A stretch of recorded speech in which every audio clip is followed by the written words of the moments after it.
बिस्मिल्लाहिर्रहमानिर्रहीम। अस्सलाम वालेकुम students, hopefully you are fine. Students, आज हम चैप्टर नंबर 5 की एक्सरसाइज के क्वेश्चंस को डिस्कस करेंगे और इस चैप्टर को जो है वो फाइनली वाइंड अप करेंगे।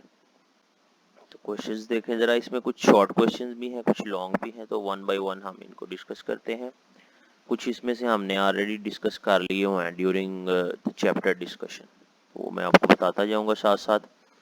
5.2 क्वेश्चन देखें जरा। What is meant by the force of gravitation. Gravitation force की आपने डेफिनेशन लिखनी है और एग्जांपल दे देनी है। ये टॉपिक हम सबसे शुरू में पढ़ा था लॉ ऑफ ग्रेविटेशन से पहले। तो उसके बाद क्वेश्चन नंबर 2 है, do you attract the earth. क्या आप अर्थ को अट्रैक्ट करते हैं और अर्थ अट्रैक्ट्स यू, या अर्थ आपको अट्रैक्ट करती है।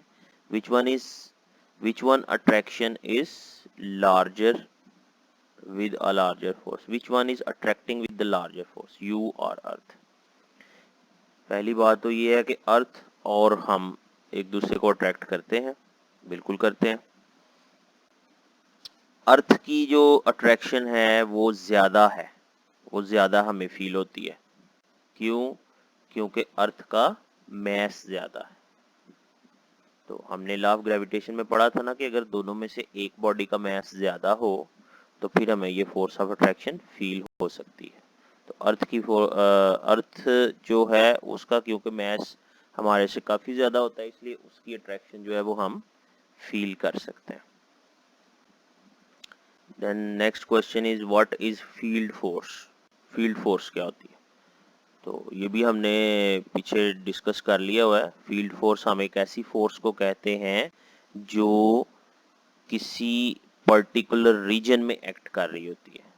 जैसे मैग्नेट के इर्द गिर्द एक रीजन होता है, तो मैग्नेट की जो फोर्स है वो भी फील्ड फोर्स है। इसी तरह किसी चार्ज के इर्द गिर्द जो रीजन है वो भी एक फील्ड फोर्स है, क्योंकि चार्ज उसको जो है वो चार्ज के इर्द गिर्द कोई दूसरा चार्ज आए तो उसे अट्रैक्ट करती है। इसी तरह से अर्थ के इर्द गिर्द अगर कोई बॉडी आती है तो अर्थ उसको अट्रैक्ट करती है, इसलिए अर्थ की भी जो ग्रेविटेशनल फोर्स है वो भी फील्ड फोर्स होती है। Field force is a force which attracts the other bodies in a particular region near to the body। तो ये भी हमने ऑलरेडी डिस्कस किया हुआ है। अच्छा, नेक्स्ट क्वेश्चन देखें, नंबर 5 है, why earlier scientists could not guess about force of gravitation. जो पहले वाले साइंटिस्ट थे उन्होंने फोर्स ऑफ ग्रेविटेशन के बारे में क्यों ऑब्जर्व ना कर सके। हमने जब फोर्स ऑफ ग्रेविटेशन का टॉपिक पढ़ा था तो we discuss there that this force can not be observed by us because it is very weak force among the bodies with the smaller mass। अगर बॉडीज का मैस स्मॉल है तो इस force को फील करना जो है वो हमारे लिए पॉसिबल नहीं होता, इसलिए हम भी डेली लाइफ में इसको ऑब्जर्व नहीं करते। तो अर्लियर साइंटिस्ट ने भी ऑब्जर्वेशन जो है वो इस बारे में नहीं ली होगी डेफिनेटली। तो और ये क्योंकि बहुत वीक फोर्स होती है तो इसलिए वो भी इसको जो है वो फील नहीं कर सके। नेक्स्ट क्वेश्चन है 5.6, how can you say that gravitational force is a field force. Gravitational force को फील्ड फोर्स क्यों कह सकते हैं, because what is the reason. ये भी हम क्वेश्चन वैसे पीछे कर चुके हैं टॉपिक में, जो हमने पीछे लेक्चर्स डिस्कस किए हैं। तो इसको फील्ड फोर्स क्यों कहते हैं, क्योंकि ग्रेविटेशनल फोर्स भी बॉडीज पे एक्ट करती है अगर बॉडीज अर्थ के साथ कांटेक्ट में हो या ना हो, दोनों सूरतों में अट्रैक्ट करती है। तो फील्ड फोर्स भी ऐसी फोर्स होती है जो किसी दूसरी बॉडी पे एक्ट करे, चाहे वो बॉडी पहली बॉडी के साथ अट्रैक्ट कर रही हो या ना कर रही हो, इसलिए हम ग्रेविटेशनल फोर्स को भी फील्ड फोर्स कह सकते हैं। Then question number 7, explain what is meant by gravitational field strength. ये भी डेफिनेशन हमने डिस्कस कर ली हुई है, तो इसको भी आपने पीछे से ही देख लेना। टॉपिक अगर मैं आपको बता दूं इन दोनों, ये वाले क्वेश्चन और इससे पीछे वाले क्वेश्चन के लिए, तो टॉपिक है हमारे पास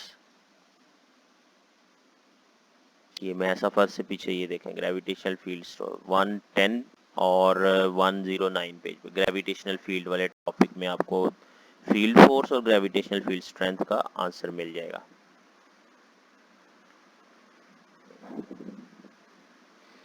then next question is why law of gravitation is important to us. Law of gravitation हमारे लिए इम्पोर्टेंट क्यों है? क्योंकि लॉ ऑफ ग्रेविटेशन से हम दो बॉडीज के दरमियान ग्रेविटेशनल फोर्स भी फाइंड कर सकते हैं, और लॉ ऑफ ग्रेविटेशन की बेस पे हम मैस ऑफ अर्थ या मैस ऑफ एनी प्लैनेट उसको भी हम जो है वो फाइंड कर सकते हैं। और लॉ ऑफ ग्रेविटेशन की बेस पे ही हम मोशन जो है सैटेलाइट की उसको अंडरस्टैंड कर सकते हैं और ऑर्बिटल स्पीड उसकी फाइंड कर सकते हैं। आगे एक्सप्लेन लॉ ऑफ ग्रेविटेशन, ये लॉन्ग क्वेश्चन है, ये हमने कर लिया हुआ है ऑलरेडी। फिर है how mess of the earth can be determined, ये भी हमने कर लिया हुआ है, लॉन्ग क्वेश्चन के तौर पे डेरिवेशन वगैरह हमने इसकी सारी की थी। नेक्स्ट क्वेश्चन है can you determine the mass of the moon, if yes then what do you need to know. क्या हम अर्थ मून का मैस फाइंड कर सकते हैं? बिल्कुल कर सकते हैं, जैसे अर्थ का कर सकते हैं। तो अर्थ का मैस जो हम फाइंड कर रहे थे उसके लिए हमने फॉर्मूला बनाया था m is equal to G R square over capital G. तो वही फार्मूला मून के लिए लग जाएगा, m is equal to G R square over capital G, लेकिन इसमें जो g है स्मॉल g वो होगा gravitational acceleration on the moon, और r स्क्वायर जो है इसमें capital R radius of the moon होगा और capital G gravitational constant as it is रहेगा। तो आंसर इज यस, और फार्मूला लिख के आपने उसमें बता देना कि इसमें जो G है वो gravitational acceleration on the moon है और R है radius of the moon. Then number 12 question, why does the value of G varies with the varies from place to place value of G क्यों vary करती है? ये भी हमने previous lectures में डिस्कस किया था कि जो G का फॉर्मूला हमने बनाया था उससे हमें पता चलता है कि वैल्यू ऑफ G जो है वो हर जगह पे चेंज क्यों होती है, क्योंकि ये डिपेंड करती है एल्टीट्यूड पे, height of the object from the centre of the अर्थ। तो जैसे जैसे वो हाइट चेंज होती है वैसे वैसे G की वैल्यू भी चेंज होती है। देन 5.13 explain how the value of G varies with the altitude. Explanation हमने देनी है, ये फिगर के साथ हमने एक्सप्लेनेशन देनी है, और ये भी हमने प्रीवियस लेक्चर्स में डिस्कस किया हुआ है। अगर आप पर्टिकुलरली देखना चाहें तो ये आपको मिलेगा पेज नंबर, ये देखें, variation of G with altitude. ये हमने जब लेक्चर डिस्कस किया था तो उसमें ये मैंने आपको बताया था कैसे आपने लिखना है फिगर के साथ। ये फॉर्मूला देखें, हमें बताता है कि G की वैल्यू हाइट पे डिपेंड करती है। और नेक्स्ट क्वेश्चन है व्हाट आर आर्टिफिशियल सैटेलाइट्स। ये भी हमने ऑलरेडी डिस्कस किया, बेसिक डेफिनेशन लिखनी है, एग्जांपल लिखनी है। 5.15 है how Newton's law of gravitation helps us to understand the motion of the satellite. तो इसका आंसर मैंने ऊपर वाले क्वेश्चन में आपको बता दिया है यहाँ पे कि why gravitational law of gravitation is important to us. तो न्यूटन्स लॉ ऑफ ग्रेविटेशन जो है ये मोशन ऑफ सैटेलाइट को अंडरस्टैंड करने में कैसे हमें हेल्प करता है कि मोशन ऑफ सैटेलाइट जो है वो कैसे आती है, जब सैटेलाइट जो अर्थ के गिर्द रिवॉल्व कर रहा है ग्रेविटेशनल सेंट्रीपिटल फोर्स की वजह से रिवॉल्व कर रहा है, और वो सेंट्रीपिटल फोर्स उसको मिलती है ग्रेविटेशनल फोर्स की वजह से।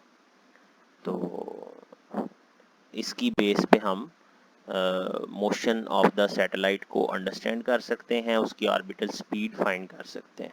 तो अगर लॉ ऑफ ग्रेविटेशन ना होता तो फोर्स ऑफ ग्रेविटी के बारे में हमें ना पता चलता तो हम सैटेलाइट की मोशन को भी अंडरस्टैंड ना कर सकते। Next question on what factors the orbital speed of satellite depends. Satellite की ऑर्बिटल स्पीड किस पे डिपेंड करती है? ये फॉर्मूला हमें बताता है जो लास्ट टॉपिक में हमने डिस्कस किया था। ये formula orbital speed of satellite जो है वो डिपेंड करती है ग्रेविटेशनल एक्सेलरेशन G और height of the object from the surface of the earth. Radius तो फिक्स है, डिपेंड कर रही है value of G at a particular height और height of the object from the surface of the earth, इन दो चीज़ों पे डिपेंड करती है। फार्मूला का रेफरेंस देके आपने लिखना है।